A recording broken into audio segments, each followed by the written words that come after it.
Hello and welcome. I am Meredith and I am here with our message for Tuesday, the 17th of January 2023.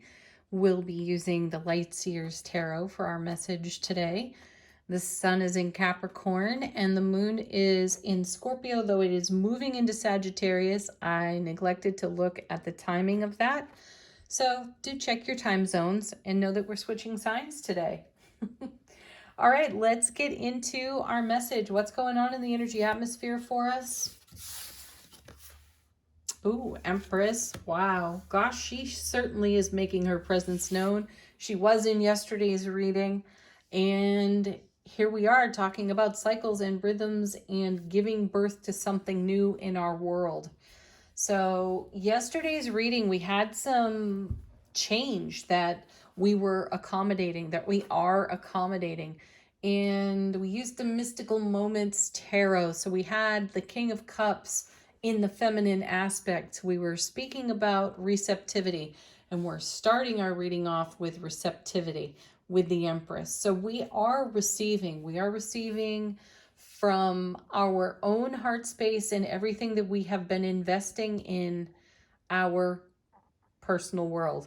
We have great evidence, or we can feel a sense of impending birth here. And you know, if you've been following these readings for a while, that the cards had been on quite a trajectory, and a repetitive one at that, preparing us for just what we're seeing in the cards now.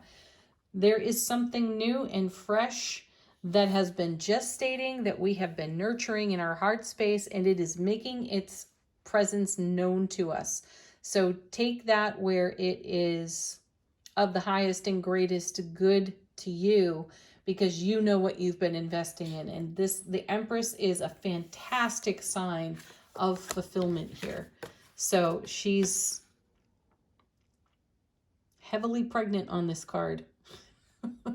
Meaning whatever's coming is, it's expected, for one, and two, there's no stopping it. I like that. Oh, wow. And then we have this star. We had the star in yesterday's reading as well. And look at this. I feel like this is us definitely receiving from the Empress. I have always been in love with the star card in this deck in particular. And I love so much that there's this beautiful tendril of energy from the divine all there on the card, right into her heart space. And it looks to me almost like the umbilical cord here to the Empress. This is evidence of us nurturing what is coming to life in the here and now. Oh, I have goosebumps over this one, and I feel emotional. I got a little lump in my throat. I could easily cry over this combination. And, if you're feeling this in regard to something that you've long held nurturing space for, to fulfill, you know what it feels like to have this arrive. Beautiful energy. Let's see what's next. Oh my God. Yeah, there it is. Birth, the sun. Look at these cards, and they're all major arcana. And if you just think for a moment of how this artwork is being presented to us. Here she's pregnant, she's serene, she's beautiful, she's full, and then here's the connection from heaven and earth.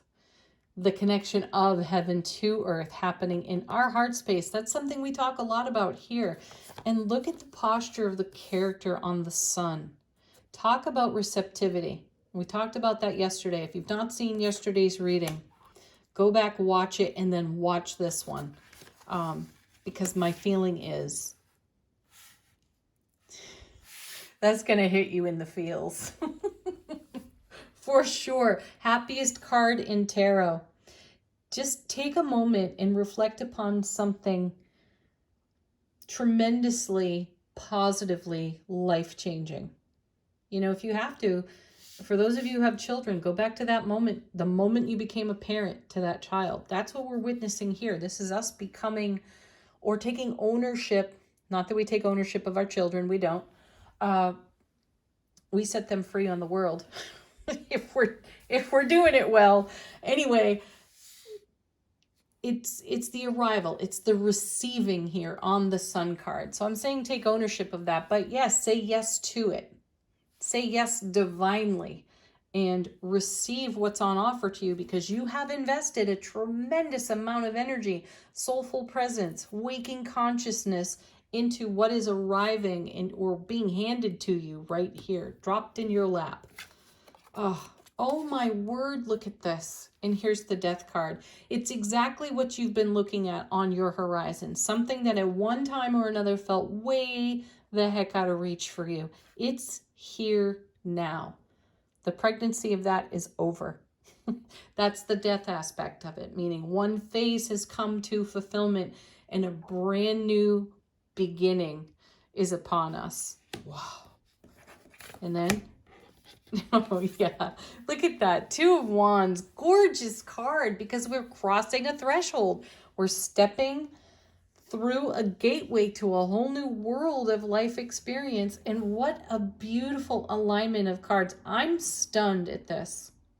Looking at the Empress, the Star, the Sun, the Death card.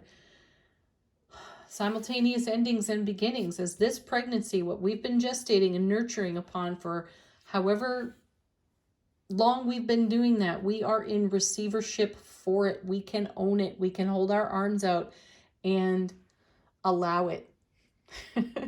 How beautiful. Let's see what's on the bottom of the deck. I'm almost a little nervous to take a look. Oh, I needn't be. There it is. This is all pouring right out of our hearts. Ace of Cups, divine and cosmic gift of pure, raw love and bliss. Right out of the heart space. See? Look how it's being delivered here. That is so amazing. And our next card, wow, another major arcana. Don't be shocked. Here's the Temperance card, because all of this brings great change. Oh, we talked about it a while ago. We were talking about what's going on behind the veil. We'd seen the High Priestess. We've seen the Death card plenty. And there were times, or there were readings in the recent past where I was reporting, even if you have zero evidence, and it looks like nothing is happening, that's when everything is happening. And all of this is the result of the everything that's happening. Thank you, Temperance card. Oh my goodness. And then yet another major arcana. Here's the Lovers. We had the Lovers yesterday. We started with our card, actually. We don't ever quit creating, for one. This is our divine feminine, our divine masculine in beautiful union here. They are embracing. These characters are embracing. They're actually holding one another, which is what I feel we've got going on over here. Whatever we've been nurturing, giving birth to, gestating upon, we've been experiencing the labor pains. Here's the arrival. Here's the connection between heaven and earth. And then here's the exalted joy and happiness of receiving the very things that we've been nurturing and growing. And as that phase comes to an end, a whole new phase opens up for us. There's the change, the beginning and the end, and the alchemy of it all. This has all come from beyond the veil. At times when we could see nothing, had evidence of nothing, we stayed true to our hearts. We continued to follow our hearts. Even when we had zero evidence, we had to take it all on faith, Star card, and we did. Oh, beautiful. And what a fantastic card comes next. We have the Queen of Swords. I love her. She gets put down a lot in tarot. This woman is all heart. She is a divine feminine in the suit of swords, and she helps us make good and wise choices. If anyone has commitment to stick to the heart space and do the harder parts of the journey, she is it. She won't ever lose her faith. I love that about her. She's a no BS queen, and there were times that we had to put up with our own BS, even if temporarily, when we were having some kind of a shit fit over things not turning out the way we were dreaming them. And thank goodness we could find our inner Queen of Swords and run a sword through that, because, oh my gosh, and I'm stopping here. There's the Emperor. So we start with the Empress, we end with the Emperor, the mother and father of tarot, the divine feminine, the divine masculine of tarot. All the queens and all the kings rolled into two characters. Here they are. And look at what's gone on in between them. And how magnificently perfect is that? Because this is what the Emperor and the Empress do. This is how they roll. Okay. I said I was going to stop, but I saw the next card, and it is the Two of Cups. And yes, it's this kind of unity. This is the legacy we've created for ourselves.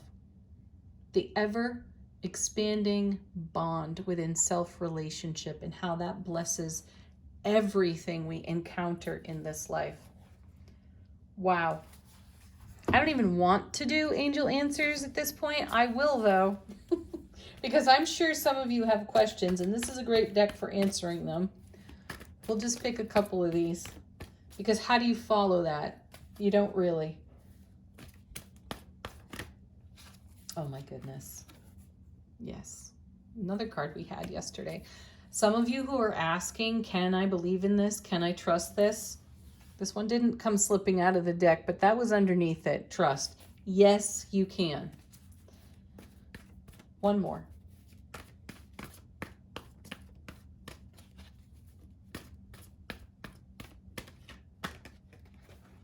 You know what? No, this is perfect. This is perfect as is. All right, we will do one from the Elemental Oracle. This is how our soulful presence is speaking to our waking consciousness. Got a card flipping over right away. Aw. North. This is because we followed our true north. That's what I feel about it. The other one coming with it is called the Biome Connection. This just reminds me of the Empress card. This is how we've been cracked wide open. And this is what is awaiting us. This, whatever this is for you. I know it's unique to every single one of us. This is a dream come true. This is true fulfillment for us. So even if in this moment you do not see evidence, these cards are letting you know that all of this has gone on behind the scenes, and evidence is about to pop through the veil for you. I love that. What a gorgeous message. Tuesday, January 17th. Mark it on your calendars. Come back to this reading when you need a fresh dose of faith. Have a beautiful day, everyone. Peace, love, joy, and happiness, of course. Namaste.